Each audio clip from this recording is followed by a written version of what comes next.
Hi, I'm Michael and I'm here to tell you about the brand new Westin Escape Cam.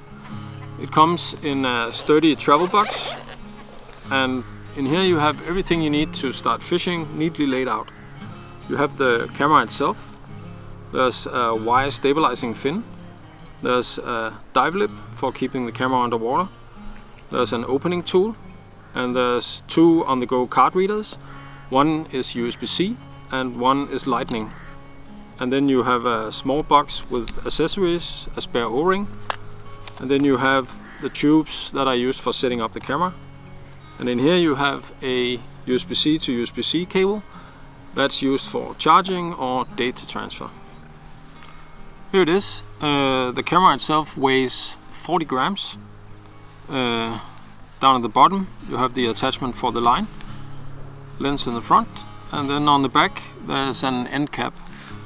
This you can simply twist off, and then you have access to your micro SD card, your charging, and the on-off button.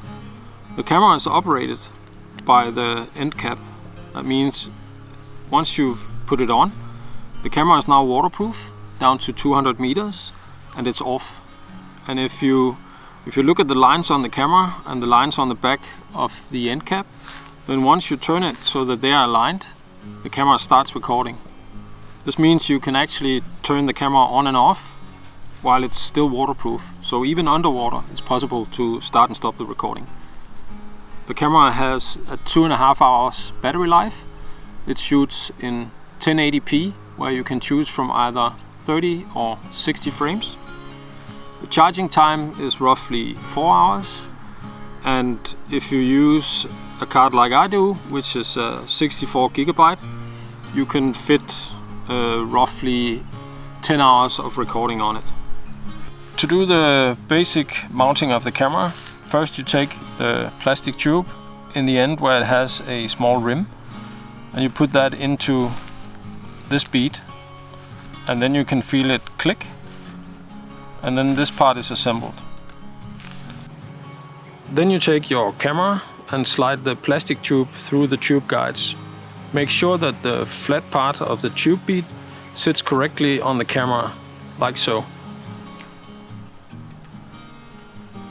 Then you thread your main line through the tube, feeding it all the way through. So when the main line is threaded through the camera, it comes out the other end, then you take a swivel and tie it onto the main line.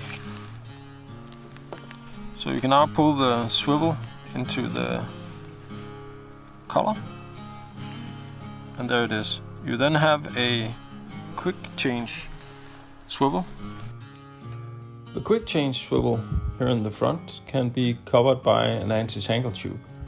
This really helps separation in the cast, and all you have to do is tie a loop in your leader and then thread it over the quick change swivel, pulling it so that it's into the hook, and then you cover the whole thing with the anti-tangle tube by pulling it down, like so. The camera comes with a dive lip. It works much out of the same principles as a crankbait.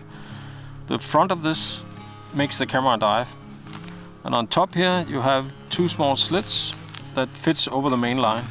So to mount it, you simply move the plastic part forward, and then on the back of the camera you place this over the top, and then you pull the main line through,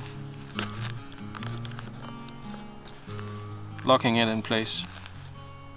So when casting this camera now, on the retrieve, the camera will stay underwater.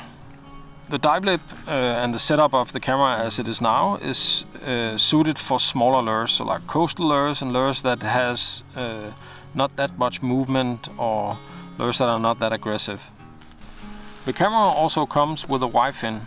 This gives a lot of stability to the camera setup, especially when using larger lures or lures with an aggressive movement. The fin fits on front of the camera, where there are two small ears, and in the fin there are two corresponding holes. So you simply click it over the front of the camera and lock it in place, like so.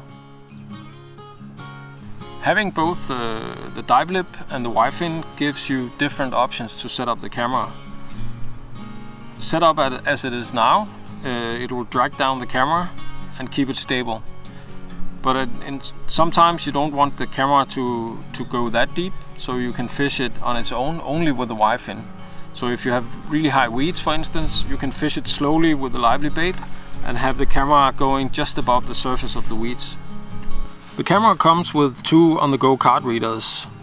One of them is USB-C. This is used for laptops and Androids. And this one is Lightning type and is used for iPhones. The cool thing about these is you can actually see the video right after you've recorded it on the camera. So all you have to do is open the end cap, pop out the SD card, and then you choose the card reader that fits your device and insert it into the card reader. And then all you have to do is insert your on-the-go card reader into the phone. Choose Archives or Files, as it's called in English, on the iPhone, and then it'll show up like a drive. There you have a DCMI folder with all your recordings.